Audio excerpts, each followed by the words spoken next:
when you came in, did you come in? You came in Shannon's second year or my second year, or Yeah, I came in the year you were rehabbing to get your knee back right. correct? So So I came the year after your guys's you guys had I division think a after hell one of a division, year coming back, bringing to the correct. playoffs. And I then if you came the year where it was bad. Shanahan's correct, so last you year. remember when we came back in 13, everyone's like, "Oh man, these guys went to the playoffs last year. It's going to be a great year. We're going to do this. We're going to do that. We're going to do this." And we Yeah. came out and we were flat, right? I remember vividly in 2013, it was like almost every game we came out, and like first, second quarter, it was 21-0, 14-0. And we were fighting from behind every single game. I remember the Packers, like, I don't know if you remember that Packers game. DY had like a super long touchdown, like a 60 or Yeah. 70 catch out of the backfield. But we were down like 28-0 by like midway through the second quarter, something like that. Right. And it didn't click for us that year. And I know why it didn't click. It didn't click because our chemistry wasn't the same. There too much turmoil happened from the time when we won the playoff, when we got to the playoff game, and by the start of the next season, that whole offseason was chaotic. And Why was it chaotic? if you're, I don't know if you remember this because you weren't on the team yet, but my injury caused a lot of turmoil. Yes. I mean you were You from know, my so, understanding, you were the face. yeah, And you had question marks playing that game, correct? correct. I did. And there was, I mean, I don't know. There Yeah, were, from what I had heard, there were decisions and stuff that were happening on actual game day, even. yeah. So, like I said, I don't want to dive too much into it, but there was a lot of turmoil around my injury. I got hurt against the Ravens, which is, kind of ironic, but I know, I right? got hurt against the Ravens. I sat out a game against the Browns, and then I came back against Philly, and I played the rest of that year. But everybody knew I was compromised. To If you could go back, would you have played that game, that playoff game? if I went back, I wouldn't have gone back in. I was okay in the beginning of the game, and we jumped out to I think a 14-0 lead. Mm-hmm. And then I re-injured my knee. Just like I was rolling to the sideline, I threw, my knee buckled. Something happened. When you're already compromised, it's like the weirdest stuff happens that can Right, make for you sure. re-injure something. And So you already kind of fall to the ground in a way. You're just like, hey, RG, my man, hey, exactly. So fall to like, the ground gracefully. I'm sure all of Redskin Nation is like, when they hear this, they're gonna be like, "Oh man, I knew he shouldn't have went back in." Yeah, I should. Yeah. I mean, If I could go back and do it again, yeah, I wouldn't have gone back into the playoff game. Um, but hindsight's 2020, right? for sure, Well, for sure. I'm like watching this documentary, about Lance Armstrong, right? And he's saying, Yeah. "I wouldn't do anything different." I'm like, "Bro, come on, like Yeah, like you wouldn't you do would do anything different. like anything." Yeah, So yeah, I mean, I think to being honest with yourself, and I think that's a big part of it. Like you learn that over the course of your career. You just got to be honest with yourself. I wouldn't have gone back into that playoff game, but you don't know what you don't know at that time. yeah, If I hadn't gone back in, then maybe I would have. Maybe I'd still be in Washington. I don't know. If I hadn't come back from the injury in 2013 um, prematurely, maybe I'd still be in Washington. But I don't hold on to those things anymore because it's all part of the journey. And now right. I can take that experience and give it to other guys. But that's why I think our chemistry was off. There was a ton of turmoil between that. Mike was being torn apart in the media. I tried to come to his defense, but no one was listening at that time. They just felt like he should have taken the responsibility and taken me out of the game.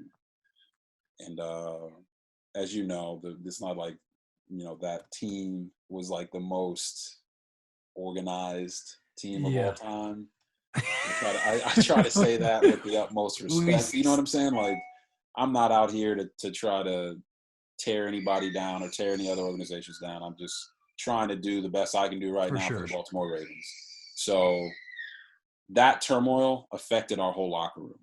And now guys Yeah. are having to answer questions every single day about what's going on with RG, what's going on with Mike, what's going on with the doctor, what's going on with his knee. Is he going to be ready for the season? Is this going to happen?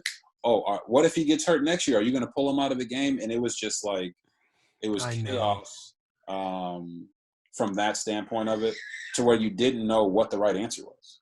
Well, Washington media is crazy too. Hey, am I gonna come back and be ready for week 1? Yeah, I mean, why wouldn't I? Why wouldn't I want to do that?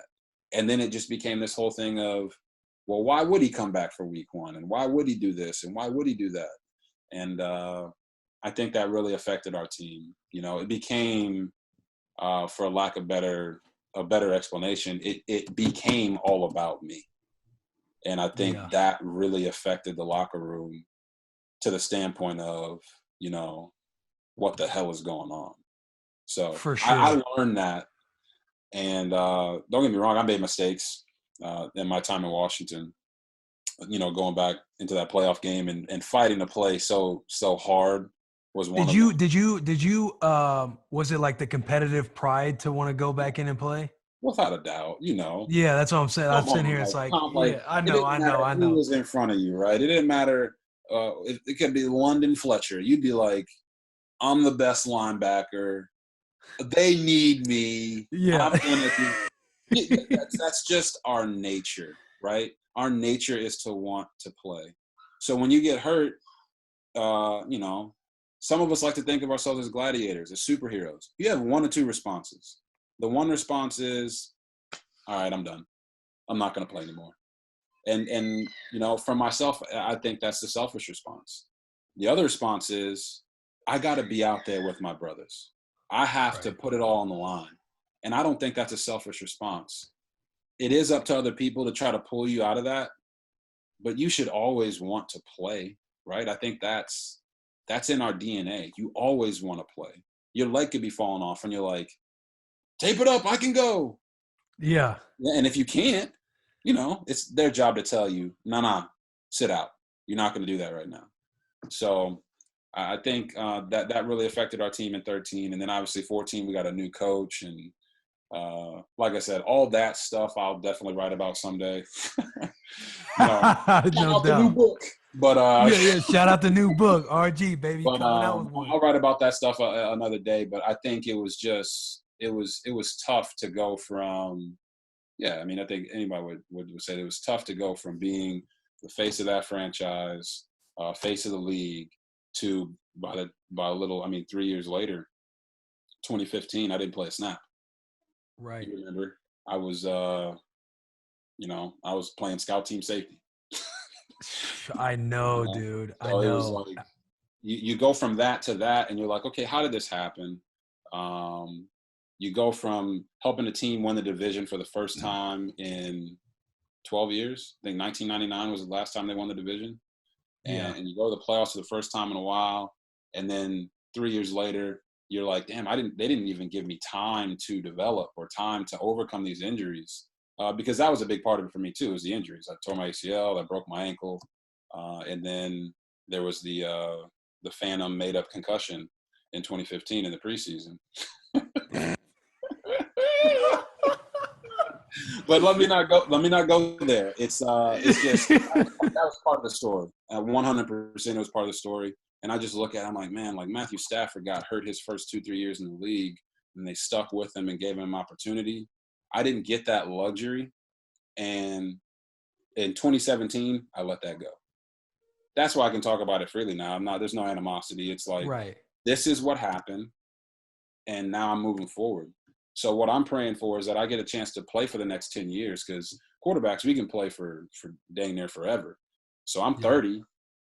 I'd love to play into my 40s, but I want to play for another 10 years at least. And now I'm praying that, and through the work ethic and the hard work, that now I'll be blessed with the luxury of getting that time, staying healthy for the remainder of my career and playing at a high level. So for me, I've been healthy for the past 3 years, and I think that'll continue. I just need an opportunity, and the Ravens have given me one right now in this capacity, and I'm going to make the most of it so that when I do get my opportunity to be a starter again, I'm ready.